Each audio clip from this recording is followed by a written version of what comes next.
The lawyer said my son is facing charges for stalking and harassing a classmate. My son has agoraphobia and hasn't left the house in 2 years. Attorney Douglas Whitman's voice came through my phone with the kind of professional detachment that lawyers use when delivering impossible news. Mrs. Kepler, your son Ethan is being charged with criminal harassment, cyberstalking, and terroristic threats against a fellow student named Isabel Moreno. The evidence is substantial, and the district attorney is pushing for adult prosecution, given the severity and duration of the alleged conduct. I was standing in our kitchen staring at Ethan's closed bedroom door on the second floor, the same door that had been closed for 743 days straight except for bathroom trips and the brief moments when I delivered meals he barely touched. My son hadn't set foot outside our house in over 2 years. He couldn't walk to the mailbox without hyperventilating. He dropped out of high school junior year when his agoraphobia became so severe that even the thought of leaving his room triggered panic attacks that lasted hours. The idea that he was stalking anyone, much less harassing them, was clinically impossible. There must be a mistake, I said, my voice steady despite my racing heart. Ethan has severe agoraphobia. He hasn't left this house since September of 2021. He can't even go into our backyard. Whitman's pause was heavy with something like pity. Mrs. Kepler, I'm looking at evidence that includes hundreds of threatening messages sent from accounts traced to your home IP address, photos of Isabel taken outside her house and school, detailed descriptions of her daily routine, and explicit threats of violence. The cybercrime unit has connected everything directly to devices in your household. Isabel Moreno filed a restraining order last week, and now the DA is bringing criminal charges. My knees went weak, and I gripped the counter. What photos? Ethan hasn't taken a photo of anything in years. He doesn't even use social media anymore. He quit everything when the agoraphobia started. Whitman cleared his throat. The photos span the last 14 months. They show Isabel at school, at her part-time job at the bookstore, at her home, at various locations around town. Some are close-ups taken from hiding spots. The messages escalate from admiration to obsession to threats. Mrs. Kepler, I've reviewed the evidence file. It's damning. Your son allegedly wrote that he'd kill her before letting her date anyone else. That's a terroristic threat under state law. I felt the room tilt. My son hasn't been outside in 2 years. How could he possibly take photos of someone around town? The attorney's sigh was audible. That's what we need to figure out. The preliminary hearing is scheduled for next Monday at 9 a.m. in the county courthouse. Ethan will need to appear in person. The judge won't accept virtual attendance for criminal proceedings of this severity. I laughed, a bitter sound that hurt my throat. Ethan can't appear in person. He hasn't left his bedroom in months except to use the bathroom. Getting him to a courthouse would require sedation and possibly physical restraint. His psychiatrist has documentation of his condition. Whitman was quiet for a moment. Then we have a serious problem. If Ethan doesn't appear, the judge will issue a bench warrant for his arrest. The police will come to your home and take him into custody by force if necessary. Given the nature of the charges, there's no bail until after the preliminary hearing. He'd be held in county jail until we can get before a judge. For someone with severe agoraphobia, that would be... He trailed off, but I understood. It would be torture. It might kill him. Ethan's panic attacks were so severe his heart rate had hit 180 beats per minute during the last major episode. His psychiatrist, Dr. Neil Vaughn, had warned that the physical stress could cause cardiac events. I hung up with Whitman after agreeing to meet him at his office the next morning and climbed the stairs to Ethan's room. I knocked softly on the door. Ethan, honey, I need to talk to you. No response. I knocked again. Ethan, please, it's important. After a long silence, I heard movement, and the door opened a crack. My son's face appeared in the narrow opening, pale and gaunt from 2 years of minimal sunlight and poor eating. His dark hair hung past his shoulders because he couldn't go to a barber. His eyes were red-rimmed from staring at screens in the dark. He looked at me with the expression of someone who expected bad news because that's all life had delivered for years. What's wrong? He asked, his voice hoarse from disuse. I took a breath. There's been some kind of mistake. A lawyer called saying you're being charged with stalking and harassing a girl from your old school, someone named Isabel Moreno. Ethan's face went from pale to gray. His hand gripped the doorframe so hard his knuckles turned white. What? I haven't... He started breathing too fast, the beginning of a panic attack. I pushed the door open and guided him to his bed. Breathe with me, baby. In for 4, hold for 4, out for 4. That's it. I counted him through the breathing exercise Dr. Vaughn had taught us. After several minutes, Ethan's breathing slowed to something approaching normal. He sat on his bed with his head in his hands. Mom, I swear I didn't do anything. I barely remember Isabel. We had like 1 class together sophomore year. I haven't talked to her since I left school. I believed him. I'd seen firsthand how his world had shrunk to these 4 walls. But belief wasn't evidence. The lawyer says they have messages and photos traced to our house. Hundreds of them over more than a year. Do you know anything about that? Ethan's head snapped up. No, I don't even know how to find her online. I deleted all my accounts when I stopped going to school. I couldn't handle seeing everyone else living normal lives. His eyes filled with tears. Mom, I can't go to court. I can't leave this room. They can't make me, right? There are laws about disabilities. I wished that were true. I wished the legal system cared about mental illness the way it cared about physical limitations. But I'd learned over the past 2 years that the world had very little patience for invisible disabilities. That night, I went through Ethan's room while he was in the bathroom. I felt like a traitor searching my own son's space, but I needed to understand what was happening. His laptop sat on his desk, password protected. His phone was on his nightstand, also locked. I knew his passwords because I paid all the bills and managed his medical appointments, but using them without permission felt like a violation. Still, if someone was framing him, I needed to know. I opened his laptop and navigated to his browser history. The last few weeks showed exactly what I expected. YouTube videos about video game lore, Reddit threads about his favorite fantasy series, articles about agoraphobia treatment options, nothing about Isabel Moreno, no social media sites, no stalking behavior. I checked his photo library and found nothing but screenshots of games and memes. I checked his email and found only medical appointment confirmations and newsletters from gaming companies. His phone showed similar patterns, no threatening messages, no photos of anyone, no evidence of the obsessive behavior the lawyer had described. Either my son was innocent and someone had framed him, or he was using devices and accounts I didn't know about. I was still searching when Ethan came back from the bathroom. He stood in the doorway staring at me with betrayal in his eyes. "You're checking up on me. You think I did it." His voice cracked. "You think I'm some kind of stalker?" I closed the laptop. "Honey, no, I'm trying to understand what's happening. The evidence apparently exists. Messages and photos traced to our house. If you didn't send them, someone else did. I need to figure out who." Ethan sat on his bed and pulled his knees to his chest, making himself small. "Nobody else comes here. Dad's been gone for 3 years. It's just us. So, if it's not me and it's not you, then..." He looked at me with dawning horror. "Someone hacked our network? Someone is using our IP address to frame me?" It was possible. We had standard home internet security. Nothing sophisticated. If someone wanted to route their activities through our network to make it look like Ethan was responsible, could they do that? I didn't know enough about technology to answer, but I knew someone who might. I called my younger brother Trevor, who worked in IT security for a financial firm downtown. He answered on the third ring, his voice warm and familiar. "Hey sis, what's up? I need your help with something urgent. Can you come over tomorrow morning? It's about Ethan." Trevor's tone shifted immediately. "Is he okay? Did something happen with his treatment?" I gave him the abbreviated version. The charges, the evidence traced to our house, Ethan's insistence that he hadn't done anything. Trevor was quiet for a long moment. "Someone could absolutely route activity through your network to frame him. It's called IP spoofing or piggybacking. If your wireless network isn't properly secured or if someone installed malware on your devices, they could make it look like the activity originated from your house even if they were physically somewhere else." Hope flickered in my chest. "Can you check our system? Figure out if that's what happened?" Trevor agreed to come over first thing in the morning. After we hung up, I sat with Ethan and tried to reassure him that we'd figure this out. But his eyes were hollow with the knowledge that even if we proved his innocence, he'd still have to face a courtroom full of people. The legal process itself would destroy him regardless of the outcome. That night, I barely slept. I lay awake thinking about all the ways I'd failed as a mother. When Ethan first developed agoraphobia during his junior year, I'd thought it was just teenage anxiety that would pass with time and therapy. By the time I'd realized how serious it was, he'd already spiraled into complete isolation. Dr. Vaughn had tried every treatment: exposure therapy, cognitive behavioral therapy, medication combinations, even experimental treatments. Nothing worked.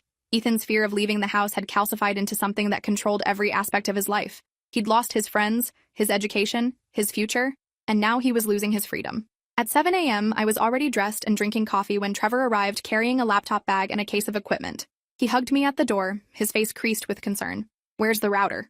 I showed him to the utility closet where our internet equipment lived. Trevor spent 40 minutes running diagnostics, checking logs, scanning for unauthorized access. Meanwhile, I made breakfast that neither of us would eat. When Trevor emerged from the closet, his expression was grim. "Your network security is basically non-existent. Default password on the router, no firewall, no encryption. Anyone within range could have accessed your wireless network." "But that's not the biggest problem." My stomach dropped. "What is?" Trevor pulled out his laptop and opened a series of screens I didn't understand. "I found traces of remote access software on your main computer downstairs. Someone installed a program that let them control your computer from another location. They could use your devices, your IP address, everything, and make it look like the activity was coming from inside your house." Relief and fury mixed in my chest. "So Ethan didn't do it. Someone framed him. Who? How?" Trevor shook his head.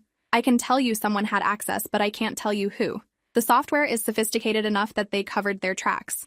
I can document what I found for your lawyer, but tracking down the actual person would require law enforcement resources and cooperation, which you're not going to get if they already think Ethan is guilty." I felt the trap closing around us. The evidence pointed to Ethan. The police and DA believed he was guilty. Even if we could prove someone hacked our network, the burden would be on us to prove Ethan wasn't involved. And proving a negative was nearly impossible. I called Whitman and told him what Trevor had found. The lawyer listened carefully. This is good. It creates reasonable doubt. But Mrs. Kepler, you need to understand that the prosecution will argue Ethan could have installed that software himself to create plausible deniability. We'd need to prove someone else had motive and opportunity to frame him. Do you know of anyone who would want to hurt your son? I thought about Ethan's life before the agoraphobia. He'd been quiet, studious, kept mostly to himself. He'd had a few friends who'd drifted away when he stopped leaving the house. He'd never mentioned enemies or conflicts. No one I can think of. Ethan wasn't the type to make enemies. He just wanted to be left alone. Whitman sighed. Then we have a problem. Juries want narratives that make sense. Someone framed your agoraphobic son for stalking isn't a compelling story without a clear perpetrator and motive. The prosecution's story is much simpler. Lonely, isolated teenage boy becomes obsessed with a girl from school and harasses her from behind the safety of his computer screen. That narrative fits the evidence and matches what juries expect from stalking cases. I felt sick. So, even though someone clearly hacked our system and framed him, Ethan is going to be convicted anyway? Whitman was quiet. Not if we can find out who actually did this and why. You have 4 days until the preliminary hearing. I'd suggest you start investigating. Talk to Isabel Moreno if you can. Find out if she has any enemies who might use your son as a scapegoat. Look into who had access to your house and network. Because right now, the evidence says Ethan is guilty, and reasonable doubt isn't enough. We need an alternative explanation that's more believable than the prosecution's theory. I hung up feeling the weight of an impossible task. I needed to solve a crime in 4 days while caring for a son who couldn't leave his bedroom and working full-time as a nurse at County General. I had no investigative skills, no resources, no idea where to start. But I also had no choice. I called my supervisor and took emergency family leave. Then I started researching Isabel Moreno online. Her social media profiles were public and extensive. She was 18, a senior at Lincoln High, where Ethan had attended. Pretty, popular, active in drama club and student government. Her Instagram showed a seemingly perfect life. Parties, friends, college acceptance letters, a boyfriend named Marcus Delaney. The comments on her posts were universally supportive. She'd posted nothing about being stalked or harassed until a week ago when she'd written, "To everyone asking, yes, I'm okay. There's been a scary situation, but I'm working with police and school administration. Please respect my privacy." The post had 847 comments offering support and sympathy. I scrolled through her photos looking for any connection to Ethan and found nothing. They'd been in school together 2 years ago, but there were no photos of them together, no tagged interactions, no evidence they'd ever been friends. I searched for Isabel's address through public records and found she lived about 15 minutes from our house, close enough that someone at her home could have accessed our wireless network if they'd wanted to. That afternoon, I did something I'd never imagined doing. I drove to Isabel Moreno's house. It was a modest ranch-style home in a middle-class neighborhood, similar to ours. A silver SUV sat in the driveway. I parked across the street and sat there for 20 minutes trying to figure out what to say. How do you approach the alleged victim of your son's alleged crimes? Finally, I got out and walked to the front door. My heart hammered as I rang the bell. A woman in her 40s answered, wariness immediately crossing her face when she saw a stranger. "Can I help you?" I took a breath. "My name is Caroline Kepler. I'm Ethan Kepler's mother. I know this is unexpected and probably unwelcome, but I need to talk to you about the charges against my son. Please, just 5 minutes." The woman's expression hardened. "You need to leave. Right now. My daughter has a restraining order against your son. You showing up here violates that order and I will call the police." I held up my hands. "I'm not here to threaten or intimidate anyone. I just want to understand what happened. My son has severe agoraphobia. He hasn't left our house in 2 years. Physically cannot leave. Someone is framing him and I need to figure out who." Mrs. Moreno's expression didn't soften. "Your son terrorized my daughter for over a year. He sent hundreds of threatening messages. He took photos of her at school, at work, at home. He described in detail how he'd hurt her if she didn't do what he wanted. Don't stand there and tell me he's innocent when the police have proof." I felt tears building. I know how it looks. I know there's evidence traced to our house.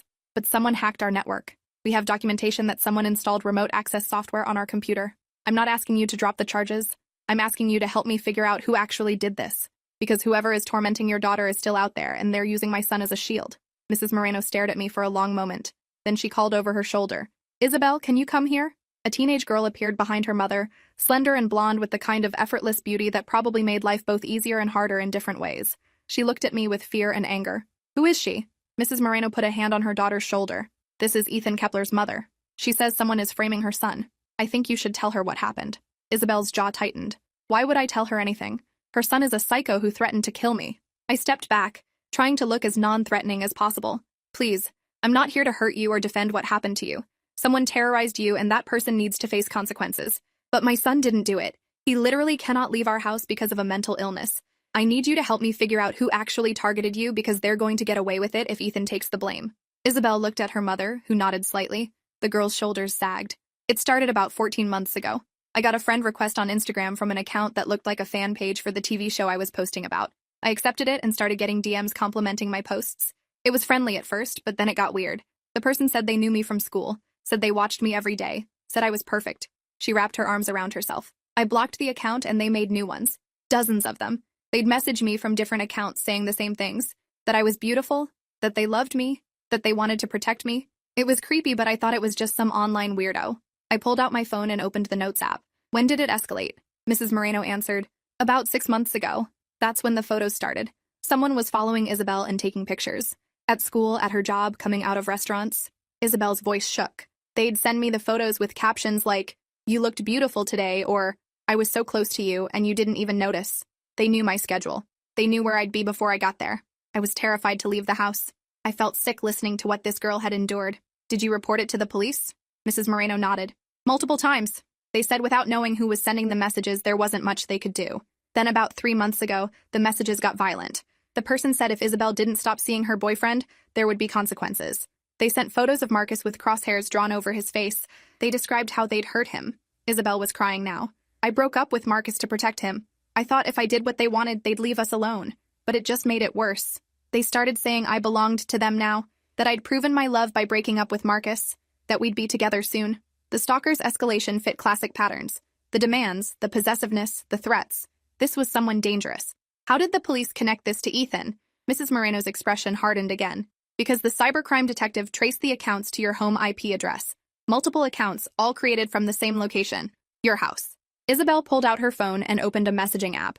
And then there was this. She showed me a message from 3 weeks ago.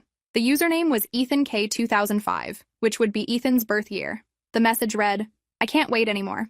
I've been watching you for so long. You're going to be mine or you're going to be no one's. Choose carefully." Below the message was a photo of our house. My house. Taken from the street with our address clearly visible. My blood went cold. When did you receive this? Isabel's voice was barely a whisper. 3 weeks ago. That's when I went to the police again and they finally took it seriously. They traced the account to Ethan Kepler at this address. They showed me his photo from school records and I recognized him from sophomore year. We had English together. He sat in the back and never talked to anyone.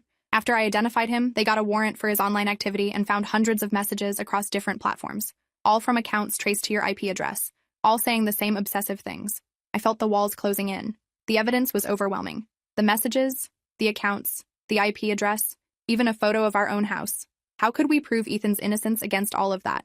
I looked at Isabel directly. I know this sounds impossible to believe, but my son didn't do this. He has a diagnosed mental illness that makes it impossible for him to leave the house. He hasn't been to school in 2 years. He couldn't have taken those photos of you because he can't physically go to the places where you were photographed. Isabel wiped her eyes. Maybe he paid someone to take them. Maybe he hired someone to follow me while he sent the messages from home. It was a logical explanation, one the prosecution would definitely use. Did any of the messages mention his agoraphobia? Did the stalker ever explain why they never approached you in person? Isabel thought for a moment. No, actually that's weird. They kept saying they were going to finally talk to me, like they were waiting for the right moment. They said they watched me every day at school but were too nervous to approach. But Ethan hasn't been at school for 2 years, right? I nodded. He dropped out junior year when his agoraphobia became severe. He hasn't set foot in Lincoln High since September 2021. Mrs. Moreno's expression shifted slightly, doubt creeping in. So how could he be watching Isabel at school every day? The messages specifically mentioned seeing her in the hallways, at her locker, in the cafeteria. Detailed observations about her daily routine at school. That was the first crack in the prosecution's narrative. Can I see those messages? Isabel hesitated, then opened her phone and scrolled through saved screenshots. Message after message described watching Isabel at school. I saw you laughing with your friends by your locker today. You looked so happy. You dropped your pen in chemistry, and I wanted to pick it up for you, but I was too nervous. I watched you at lunch and wished I could sit at your table. The messages spanned the past 14 months describing daily observations at school. But Ethan hadn't been at school during that entire time. Someone who actually attended Lincoln High had been watching Isabel and sending these messages. Someone who had access to our home network or had hacked it remotely. Someone who wanted to frame Ethan. I looked up at Mrs. Moreno. These messages prove Ethan didn't send them. He couldn't have made these observations because he wasn't there. The real stalker is someone at Isabel's school right now. Someone who sees her every day and used my son as a cover. Mrs. Moreno frowned. Or your son had an accomplice. Someone at school feeding him information. I wanted to scream. Every piece of evidence could be twisted to fit the narrative of Ethan's guilt. Please, just consider the possibility that someone else did this. Someone who knew about Ethan's condition and realized he'd be the perfect scapegoat? Someone who could stalk Isabel openly while making it look like the harassment came from a shut-in who couldn't defend himself? Isabel was quiet, staring at her phone. Then she said something that changed everything. Marcus knew about Ethan. When we were dating, I mentioned that I'd had English with a guy who'd dropped out because of severe anxiety. Marcus asked a lot of questions about him, what he looked like, where he lived, why he'd left school. I thought he was just curious, but she looked up at her mother with dawning horror. What if Marcus is the one who's been doing this? Mrs. Moreno shook her head. That doesn't make sense. The stalker threatened Marcus, sent photos with crosshairs over his face. Why would he threaten himself? Isabel's hands were shaking. Because I broke up with him when the stalker demanded it. Marcus was furious. He said I was choosing a stalker over him. He said I'd regret it. What if he was the stalker all along? What if he created this whole situation to control me, and when I actually broke up with him, he escalated because it didn't go the way he wanted? The theory was almost too twisted to believe, but abusers often used complex manipulation tactics. Creating a fake threat to make themselves look protective or to isolate their victims was a known pattern. Where does Marcus live? I asked. Isabel pulled up his address on her phone. About 6 blocks from your house. 6 blocks. Easily within range of our wireless network if Marcus had the right equipment. I felt pieces clicking into place. Does Marcus have any technical skills? Does he know about computers or hacking? Isabel nodded slowly. He's in the coding club. He's always talking about cybersecurity and network penetration testing. He helps the school IT department with their systems. My heart raced. Marcus had motive, means, and opportunity. He'd known about Ethan's condition, which would make him a perfect scapegoat. He'd lived close enough to access our network. He had the technical skills to install remote access software and route his activities through our IP address, and he'd been at school every day to make the observations described in the stalking messages. Mrs. Moreno was pale. We need to call Detective Willis, the detective handling the case. If there's any possibility Marcus is behind this. She pulled out her phone and dialed. While she talked to the detective, I texted Whitman with this new information. Isabel sat on the porch steps looking shattered. I trusted him. I dated him for almost a year. If he did this, if he was terrorizing me while pretending to be my boyfriend, she couldn't finish the sentence. Detective Raymond Willis arrived 30 minutes later, a barrel-chested man in his 50s with salt and pepper hair and a skeptical expression. He listened to our theory with obvious doubt. So you're suggesting that Marcus Delaney stalked his own girlfriend, threatened himself, and framed Ethan Kepler by hacking into the Kepler home network? That's a pretty elaborate conspiracy theory, Mrs. Kepler. I pulled out my phone and showed him the documentation Trevor had prepared about the remote access software found on our computer. Someone with technical skills hacked our system. Marcus Delaney lives 6 blocks away, has coding expertise, knew about my son's agoraphobia, and had access to Isabel at school every day. The stalking messages describe daily observations at Lincoln High, where Ethan hasn't been in 2 years. Marcus fits the evidence better than my son. Detective Willis examined the documentation. This proves someone accessed your network remotely, but it doesn't prove it was Marcus Delaney. Isabel spoke up, her voice stronger now. Check his computer. Check his phone. If he was sending those messages, there will be evidence. And check his location history. The stalker took photos of me at specific places and times. If Marcus was at those locations, that proves he was following me. The detective considered this. We'd need probable cause for a warrant. The evidence against Ethan Kepler is solid. The DA isn't going to drop charges based on a theory without proof. I felt desperation rising. Then get proof. You have 4 days before Ethan's preliminary hearing. 4 days to investigate Marcus before an innocent kid gets dragged into court and prosecuted for crimes he didn't commit. Ethan has agoraphobia so severe that appearing in court could trigger a cardiac event. If you're wrong about him being guilty, you're not just convicting an innocent person. You're torturing a disabled teenager while letting the real stalker go free. Something in my voice must have resonated because Detective Willis's expression shifted. I'll look into it. But Mrs. Kepler, you need to understand that even if we investigate Marcus, the charges against your son won't be dropped unless we find concrete evidence he's innocent. The burden of proof is on you. That was exactly backward from how justice was supposed to work. But I'd learned that the system didn't care about theory. It cared about evidence and narrative. And right now, both pointed at Ethan. After Detective Willis left, I thanked the Morenos for listening and headed home. Ethan was awake when I got back, sitting at his computer wearing headphones. I knocked and he pulled them off. Where were you? I'd never left the house for this long without telling him. I sat on his bed and explained everything. My conversation with Isabel, the messages describing observations at school, the theory about Marcus Delaney. Ethan listened with growing agitation. Marcus Delaney. I remember him. He was on the soccer team, kind of a loudmouth. He asked me once about why I was always alone. I told him I had anxiety and he laughed and said I needed to man up. His jaw clenched. That asshole is framing me for stalking his own girlfriend? I nodded. We think so. But we need proof. The detective said he'd investigate, but I don't trust that he'll do enough in time. Ethan, I need you to think. Is there any way Marcus could have gotten access to our network or our devices? Did he ever come to this house? Ethan thought hard. No, I never hung out with him. We weren't friends. But, he trailed off, his expression changing. What? Tell me. Ethan pulled up his browser history. About 6 months ago, I got an email that looked like it was from Steam, the gaming platform. It said there was suspicious activity on my account and I needed to verify my identity. I clicked the link and entered my password. The page looked exactly like the real Steam login. But now that I think about it, that could have been a phishing attack. If I entered my password on a fake site, someone could have used it to access my accounts. My stomach dropped. Do you use the same password for multiple things? Ethan looked ashamed. Yeah, I know you're not supposed to, but it's easier to remember. I use the same password for most of my accounts and for the house wireless network. That was it. That was how Marcus had gotten in. A simple phishing email had given him Ethan's password, which then gave him access to everything. The wireless network, the computer, all of Ethan's accounts. Marcus had been able to create fake profiles, send messages, and route everything through our IP address, while Ethan sat in his room completely unaware his identity was being stolen. I called Whitman immediately and explained. The lawyer listened carefully. That's good. It explains the mechanism of how Marcus could have framed Ethan. But we still need proof that Marcus sent that phishing email and used the stolen credentials. Without that, it's still just a theory. I knew what I had to do, even though it terrified me. I'm going to talk to Marcus directly, confront him and see how he reacts. Maybe he'll slip up and say something incriminating. Whitman's voice rose. Absolutely not. That's dangerous. If Marcus is the stalker, he's already proven he's capable of violence. You cannot approach him alone. But I was desperate and out of options. I'll be careful. I'll meet him in a public place.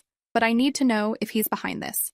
I need to look him in the eye and see if he's the one who destroyed my son's life. Against Whitman's strong advice, I looked up Marcus Delaney's social media and found he worked part-time at a gaming store called Level Up in the mall. The next day was a Thursday. I drove to the mall and walked into Level Up at 3 p.m., right when Marcus's shift was supposed to start according to his Instagram post. He was behind the counter, tall and athletic, with dark hair and the kind of easy confidence that came from never being told no. He looked up when I walked in. Welcome to Level Up. Can I help you find something?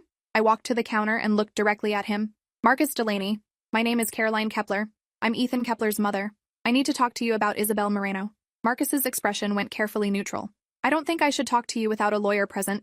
Your son is being prosecuted for stalking my ex-girlfriend. I kept my voice level. My son didn't stalk anyone, but you knew that already, didn't you? Because you're the one who did it. Marcus laughed, but it sounded forced. That's a crazy accusation.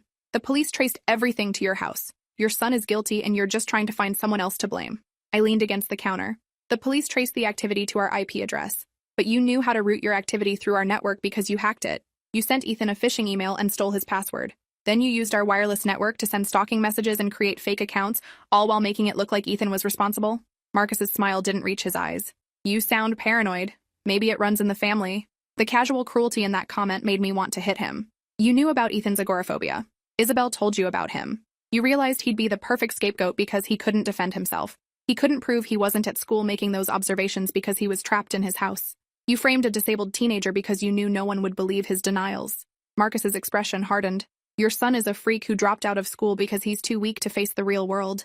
If he can't handle life, he shouldn't be surprised when life rolls over him. I felt rage building. Why did you do it? Why stalk Isabel? Why threaten her? Was it about control? Marcus leaned forward. I didn't stalk anyone. But hypothetically, if someone did, maybe it was because Isabel needed to learn that actions have consequences. Maybe she needed to understand that she couldn't just do whatever she wanted without someone watching. Maybe she needed to be scared. The way he said it, the casual admission disguised as hypothetical, confirmed everything. Marcus was the stalker. He'd terrorized Isabel as a form of control. And when she'd broken up with him, he'd escalated because his manipulation had failed. You sent messages threatening to kill her. You described assaulting her in detail. That's not teaching consequences. That's terrorism. Marcus shrugged. Again, hypothetically, maybe she needed to understand how serious things were. Maybe the only way to make her understand was to make her afraid. Fear is an excellent teacher. I was recording this conversation on my phone in my pocket. I didn't know if it would be admissible in court, but I needed something. And framing Ethan? What did he ever do to you? Marcus's smile was cruel. Nothing. That's what made him perfect. Nobody cares about losers who hide in their houses. If the stalking got traced to him, nobody would believe his denials because he's already mentally ill. People would just think he'd snapped. Perfect cover. I could barely control my voice. You destroyed an innocent person's life because it was convenient. You're not just a stalker. You're a sociopath. Marcus laughed. Good luck proving any of this. The evidence points to your son. I've been very careful. There's nothing connecting me to those messages. Even if you go to the police with your little theory, they'll just think you're a desperate mother trying to save her guilty kid. And here's the best part. Even if they investigate me, they won't find anything. I used virtual machines, VPNs, deleted everything. Your son is going to prison and there's nothing you can do about it. His confidence was absolute. He genuinely believed he'd gotten away with it. But he'd just confessed on tape, even if he'd framed it as hypothetical. I stepped back from the counter. We'll see about that. Marcus's expression darkened. You should leave. And you should tell your son to take the plea deal I'm sure they'll offer him. Because if this goes to trial, I'll testify. I'll say I saw him following Isabel. I'll say he told me he was obsessed with her. I'll bury him. I walked out of the store with my hands shaking and my heart racing. I'd gotten a confession, but I didn't know if it was enough. Marcus had been smart enough to frame everything as hypothetical speculation, rather than direct admission. I drove straight to Whitman's office and played him the recording. The lawyer listened twice, his expression grim. This is good, but not definitive. He never directly admits to stalking Isabel. Everything is framed as hypothetically or if someone did. A defense attorney would argue he was just playing along with your accusations, not actually confessing. I wanted to scream. He described the entire scheme. He explained how he framed Ethan. He admitted choosing my son because no one would believe him. How is that not a confession? Whitman held up his hands. In the court of public opinion, it's damning. But in actual court, it's ambiguous. We need concrete evidence. Digital forensics showing Marcus sent those messages. Location data proving he was at the places where stalking photos were taken. Something that directly connects him to the crimes rather than just suggesting he might be capable of them. I felt defeated. So what do? The preliminary hearing is in 3 days. We have a recording of the stalker essentially confessing and it's not enough? Whitman was quiet for a moment. We take this to Detective Willis and pressure him to investigate Marcus thoroughly. The recording gives probable cause for a warrant to search Marcus's devices. If there's any evidence left on his computer or phone, forensics can find it even if he deleted files. That afternoon, Detective Willis came to Whitman's office to listen to the recording. His expression was unreadable as Marcus's voice played through the speaker, describing hypothetical stalking and framing. When it finished, Willis sat back in his chair. That's the most detailed, hypothetical explanation I've ever heard. Combined with Mrs. Moreno's concerns about Marcus's behavior and the questions about how Ethan could have made observations at a school he doesn't attend, I think I can get a warrant. Hope flickered. How long will it take? Willis checked his watch. I can have the warrant by tomorrow morning. We'll execute it immediately and get his devices to our forensics team. But Mrs. Kepler, you need to understand that even if we find evidence, the preliminary hearing on Monday might still happen. The DA won't drop charges until they're absolutely certain Ethan is innocent. You should prepare for your son to have to appear in court. The thought of Ethan in a courtroom made me physically ill. If he has to go, I need his psychiatrist there. I need documentation that forcing him to appear could cause serious medical harm. Maybe the judge will allow accommodations. Whitman nodded. I'll file a motion for remote appearance based on disability. It's not guaranteed, but given his documented condition, there's a chance. Friday morning at 6 a.m., Detective Willis and 3 other officers executed a search warrant at Marcus Delaney's house. His parents were reportedly furious, insisting their son was being persecuted. Marcus himself was confident and cooperative, telling detectives they wouldn't find anything because there was nothing to find. They seized his laptop, desktop computer, tablet, phone, and external hard drives. The devices were sent immediately to the state forensics lab with a rush order. Meanwhile, I had to prepare Ethan for the possibility of going to court. Friday afternoon, I sat him down and explained everything. The theory about Marcus, the recording, the search warrant, the possibility that he might still have to appear at the preliminary hearing on Monday. Ethan's breathing accelerated immediately. Mom, I can't. I physically cannot go to a courthouse. Even thinking about leaving this room makes me feel like I'm dying. If they force me to go, I'll have a panic attack so severe I'll pass out. I'll have a heart attack. I'll die. His face was sheet white, sweat beading on his forehead despite the cool room. I held his hands. We're fighting for remote appearance. But baby, if the judge denies it, you'll have to go. I'll be with you every second. Dr. Vaughn will be there. We'll have medication to help you through it. But you cannot refuse to appear. If you do, they'll issue a warrant and arrest you. At least if you appear voluntarily, you maintain some control. Ethan pulled his hands away. What control? I'll be forced into a courtroom full of strangers, all staring at me, judging me, thinking I'm a stalker. I'll be trapped there with no escape. That's my worst nightmare. That's literally the thing my brain tells me will kill me if I experience it. Tears ran down his face. I can't do it, Mom. I'd rather go to prison than walk into that courthouse. I felt helpless. There was no good option. Every path led to trauma and harm. Let's wait and see what the forensics find. Maybe they'll discover proof that Marcus did this and the charges will be dropped before Monday. It was a thin hope, but it was all we had. Saturday and Sunday passed in agonizing slowness. No word from Detective Willis or the forensics lab. Whitman called Saturday evening to say the judge had denied the motion for remote appearance, ruling that defendants in criminal cases must appear in person unless physically incapacitated. Mental illness, even severe mental illness, didn't qualify. Ethan's agoraphobia wasn't reason enough to accommodate him. The ruling was a gut punch. The legal system had decided that Ethan's disability wasn't real enough to warrant accommodation. He'd have to overcome a condition that had controlled his life for 2 years in order to defend himself against charges for a crime he didn't commit. Sunday night, I barely slept. I lay awake thinking about all the ways Monday could go wrong. Ethan having a panic attack in court. The judge ruling there was enough evidence to proceed to trial. Marcus's smug face if he testified. The possibility that despite everything, my son would be convicted and sent to prison. At 6 a.m. Monday morning, my phone rang. Detective Willis's voice was excited in a way I'd never heard. Mrs. Kepler, we found it. The forensics team found everything. Marcus Delaney is the stalker and we can prove it. I nearly dropped the phone. What did you find? Willis spoke quickly. Marcus thought he'd deleted everything, but he didn't understand how digital forensics works. When you delete files on a computer, they're not actually gone. The data is still there until it's overwritten.